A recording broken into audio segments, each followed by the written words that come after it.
Hello everyone, SMA Watts here, and we're going to do a deck tech on the deck I played last night in Pauper Classic Tuesday. I called it Tortured Madness. When it first was introduced 2 or 3 years ago by its creator, E-Hustle, it was called Dead Dog, but that version used Wild Mongrel. And I think that a version of the deck using Wild Mongrel and Putrid Leech being more aggressive is still probably an option. This version is a little bit more grindy and control-oriented, and and I don't think there's a place for Wild Mongrel in a more control oriented of it. It just doesn't do enough that we don't already do other ways. But Wild Mongrel can certainly, like, Wild Mongrel, if you were to add Wild Mongrel, Putrid Leech, and Basking Root Wallow to the deck, you're going to goldfish a lot faster, and you certainly gain the ability to have crazy explosive starts. But I don't think that's not the direction I wanted to take the deck. Alright. Before I go any further, I want to point out this deck is super hard to play. Objectively, your biggest opponent is going to be the actual mechanics. If you haven't played a lot with Madness and Dredge, you're going to probably lose the time at least once or twice while playing the deck. Because while the mechanics themselves are simple mechanics in, like, when you describe them, they're really easy to grasp how they work. They're clunkily implemented on MTGO. Like Madness, for instance, when you discard a card with Madness, you then go, okay, well, it then asks you, so how do you want to discard it? Because you don't have to discard it with Madness. You then have to click Discard with Madness. It then goes on the stack as being discarded with Madness, goes to exile. It then pops up and goes, would you like to cast this card? And it just says no. And you have to actually go to your exile pile, click on the card, and say cast with Madness to cast it. And then it goes on the stack like a regular spell, and then it resolves. And then you resolve whatever the discarding effect was. So it is a very intensive, like, if you're going to discard like 2 cards with Madness in a turn, you're probably going to eat up like 45 seconds just going, click, discard with Madness. It's really time consuming. Especially with a card like Grave Scrabbler, that, you also, in addition to it then has a come into play effect that you have to choose a target for. You need to get the mechanics down to give you time to make the decisions, because the decisions are also enormously complicated. So, I played Astral Slide like 3 days ago at Classic Heirloom, and I would rather play 6 rounds of Astral Slide again than play 4 rounds of this again. I think this deck probably gets better the more you play it, and the more you learn it. But it is a steep learning curve. This is a complexity level 10 deck. You are not going to find decks that are more just objectively difficult to play correctly. But it is very powerful. I think it only has a couple bad matchups. I would say that, like, Burn and like Familiar Storm are really the matchups that you're just not going to be good against. Basically, combo. I do lump Burn into a combo. Your combo is drawing 7 lightning bolts. It's like Storm. But basically, combo is what you're going to have problems with. Decks that are not interested in attacking and blocking, you will have a difficult You will have a difficult matchup with. Fortunately, most pauper decks tend to want to attack and block. Mono Black Control, Delver, Tron, Affinity, I think are very good matchups for the deck. White Weenie, probably also generally going to be a good matchup, though depending on what they're playing, it may become considerably harder. If they're playing a lot of pro-black guys, or like Guardians of the Guild Pack, you might actually just not be able to beat a Guardian of the Guild Pack if they have enough just other dudes sitting around. But for the most part, I think it's very powerful. I think that most of the matchups I played, when I lost, it was generally because either I misplayed or, except for one game where I just didn't draw Tortured Existence, like the top 35 cards in my library were not Tortured Existence. And it happens. But that was the only time that I felt like I was just like, objectively, it was because my deck failed me, not I failed to play the deck. I failed to play well. Or time. Well, I did lose an entire match to time that I was up one game. I also think this deck got objectively more powerful with the last couple sets. Arrogant Worm was added at Common and Vintage Masters, giving us a very amazing, undercosted 4/4 Trampler that we can use to beat face with. And in Born of the Gods, you got Satyr Wayfinder as just a great mulch with legs. And King with the Gods in Theros gave us another way to find Tortured Existence. But let's actually go into the engine of the deck. So, first of all, we have Tortured Existence. This card is deceptively simple. It just lets you, basically, you can trade a creature in your hand for a creature in your graveyard, and you pay a black mana to do it. It seems like it almost does nothing. Back in like when Stronghold first came out, I was like, well, I remember being 18 and being like, what does this card do? Why would you do this? Just, nah. Well, I guess every creature in your decks, once you've drawn your best creature, every creature is your best creature, unless they swords it. But with better creatures and mechanics that reward you for having cards in your graveyard, Tortured Existence becomes a very powerful card. King with the Gods is our basically Tortured Existence 6 through 8, but it only finds it. I mean, Tortured Existence. If you don't have Tortured, if you've drawn 10 cards and none of them are Tortured Existence, then there's a pretty good shot when you commune with the gods, you'll hit a Tortured Existence. It is statistically likely.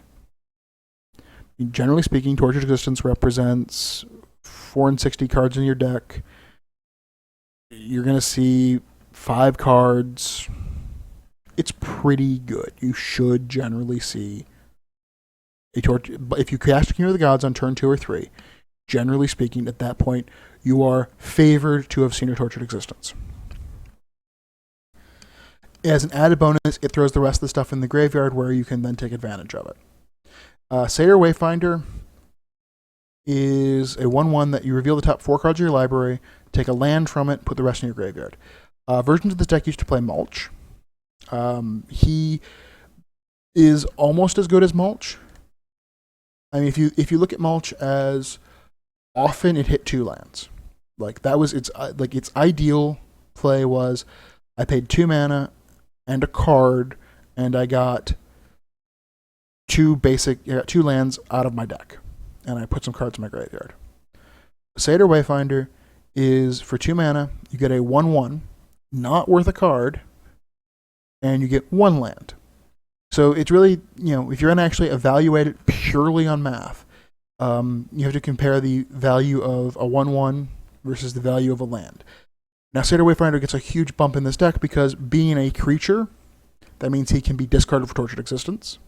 He can be brought back with Tortured Existence if you need more land or more milling. He can chump block.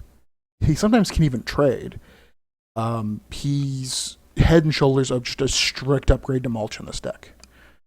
There are versions where I think you'd rather have, there are decks where you'd rather have Mulch, but I think in this deck, Satyr Wayfinder is head and shoulders above Mulch.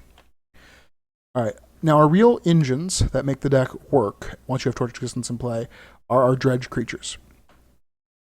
Now, functionally, what these guys let you do is every turn, if you have one of them in your graveyard, you can then choose to dredge instead of draw, which puts more cards in your graveyard, and you are guaranteed to put a creature into your hand. This then enables you to then discard them to Tortured Existence to get any creature out of your graveyard, and so basically you're guaranteed to draw any creature you want in your graveyard every turn for a cost of 1 black mana, while constantly increasing what's in your graveyard. Now, one of the decision points this deck presents you with very quickly, because you're generally going to find one or two of them. Once you have, and if you'll eventually have both, most likely. You'll often have the choice of I could get back Brown Scale and gain 2 life and dredge for 2, or I could get back Stinkweed Imp and dredge for 5. Well, generally, that is a huge decision point, because they're the same. You're going to just throw them back in your graveyard and get another creature. But Brown Scale gives you more life, but less cards in your graveyard. Stinkweed Imp gives you more cards in your graveyard, which increases your options for Torched Existencing. So, if you need to stabilize, basically, this guy is the more reckless one. He dredges for more, but doesn't gain you life.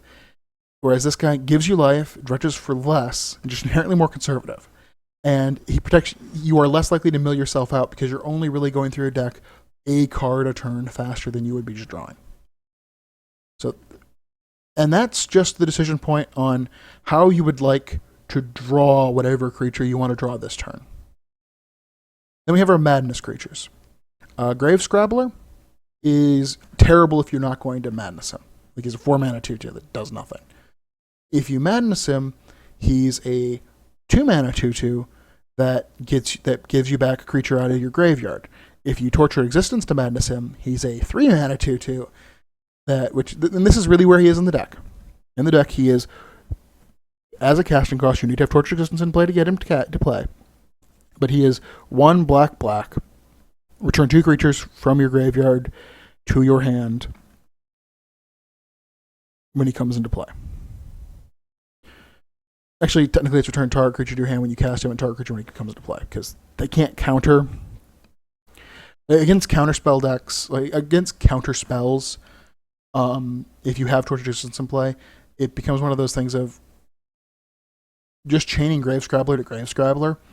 They can't keep countering him or even removing him, because eventually you just get so far ahead on cards. Arrogant Worm is just an undercosted beater. I mean, basically, if you are going to cast him for his badness, he's 2 green-black flash, 4/4 trample, raise dead. He's fantastic when you have Tortured Existence in play. And generally, he can start stomping through the game pretty quickly. Battlefield Scrounger is our other engine card, but this is more our engine. If our engine's running too well, he's sort of the governor that keeps us from killing ourselves. He has a very obtuse ability that when you actually kind of read it, you go, that's just a weird combination. So, Threshold. So you can only use this ability if you have 7 or more cards in your graveyard when it is resolving. You take 3 cards. Or wait, no, I'm sorry. You can only activate I'm pretty sure that as long as when it is activated you have Threshold, it's fine.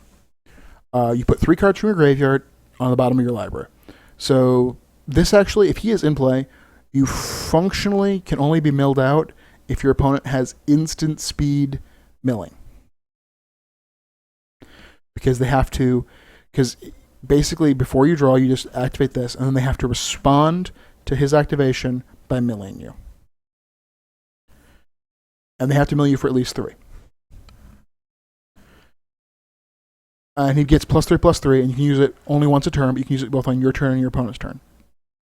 And he can for the most part, the fact that you put the 3 cards on the bottom of your library, they're kind of gone, but you're generally going to put like lands. Like if you're in the mill situation, you're just going to start putting lands. And that maybe lets you Raven's Crime, maybe. All right, that's our engine part of our deck. Actual cards that then we interact with to make the engine go better. We have Fume Spitter, which is just it is the concession to the fact that we actually need to make plays before turn 6. So we play this 1-mana 1/1 that what he'll often do is, since a lot of creatures in Pauper are 1 toughness, he'll block whatever the highest power creature is, and then just shoot another creature to prevent. So he sort of just fogged one and maybe killed another. That's kind of when he's doing at his best. Raven's Crime did not work out as well as I thought it would, but with all the dredging, it ends up in your graveyard pretty easily, and then it turns your lands into just one black, make them discard a card. So it turns your land, it makes your land draws into something functional. Crypt Rats is our sweeper. There should have been more than one in the main deck. But you should know what Crypt Rat does. It's Pestilence on a stick. Gnawed of the Bones is a much needed card against very aggressive decks. If you're not doing anything interactive in the first couple turns, just milling yourself, gaining 10 to 12 life on turn 4 might be what you really need to enable you to stabilize and then activate Crypt Rats.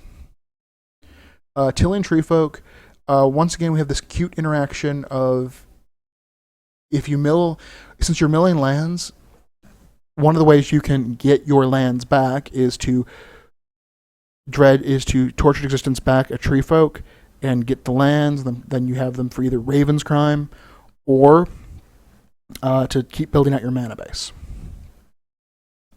Predatory Night Stalker is really expensive, but it is a edict on a body, which at times you really need. I'm not 100% sold that you actually want to in the main deck. It's really good, but it's really clunky. Croson Tusker is a mana engine, or is a card engine really, with Tortured Existence. You basically can cycle him, draw a card, which you dredge. So if let's say you have your brown scale in your graveyard, and you activate your Croson Tusker. So you are going to get back a creature out of your graveyard. Or no, you're not. Sorry. You're going to get the brown scale to your hand and a land out of your deck. So you get 2 for 1. And then you can then pitch the brown scale. You also gained 2 life in the exchange too. You then pitch the brown scale to get the Tusker back. So you basically just, for a bunch of mana, randomly found a land out of your deck. If you want to just draw cards, you can also just draw cards. So it's and it is a 6/5. It is very large. I don't think I ever cast him, and I think he probably is too slow and too clunky. I don't think he's good in the deck, but the mechanic itself is very cute, and it's certainly worth looking at. Our mana base was 22 lands, which may have been too many. But 4 Golgari Rot Farms made it, because 4 Golgari, I should say, may have been too many because 4 Golgari Rot Farms makes it feel like you're running more like 26. We're running the full complement of Guild Gates. 6 swamps, 4 forests. I don't have anything really to say about the mana base. Our sideboard, I did make some mistakes in the sideboard. These are cards I was going to talk about after. Right off the bat, Nile Spellbomb was a mistake. It should have been Bazooka Bog. I played Nile Spellbomb, and objectively, it should have been Bazooka Bog. I have way more interactions with land than I do with artifacts, and I didn't actually ever get to cast Nile Spellbomb because I kept milling it into my graveyard. Bazooka Bog, I would have been able to Tilling Treefolk back. So, yeah. Objectively, that was a mistake. Also, I will say that I think the Arrogant Worm should have been in the main deck. These guys were bad. I think even against the matchup I was thinking of them for was Delver, and I think that was just a bad decision.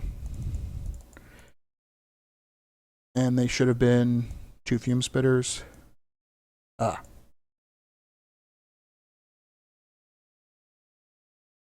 think the Arrogant Worm should have been in the main. I should have had an Arrogant Worm in the main deck, a Brown Scale in the main deck, 1 less Stinkweed Imp,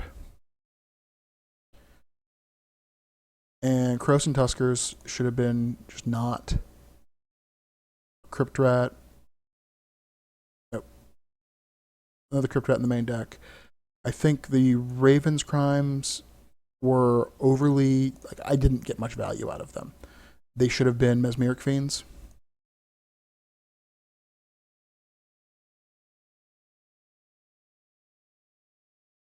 And then you should have had an extra Mesmeric Fiend in the sideboard. Oh, wait, the Raven's Crime should have actually been in the sideboard. And there should have been 3 of them.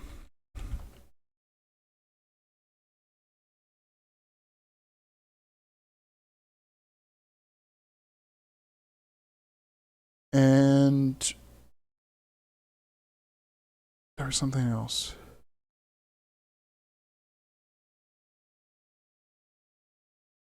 Oh, actually, I remember what it was. I wanted a 3rd Bazooka Bog on the sideboard. So if I was to play the deck again, without, there's a chance I would make it actually black, white, green. But this is the setup I would use if I was to play it again. With Fume Spitters and Crypt Rats for fast, and the extra brown scale for very aggressive decks. Nod to the Bone for burn. Predatory Night Stalker for more higher, like more mid-rangey decks. The extra Battlefield Scrounger against things that are going to try and mill me. And then Raven's Crime and Bazooka Bog against decks where I need to interact with their graveyard, or where they themselves are, or against control matchups where I just need to start grinding out their hand. So that's the 75 I would go with if I was to do it again. The other sideboard wasn't very good.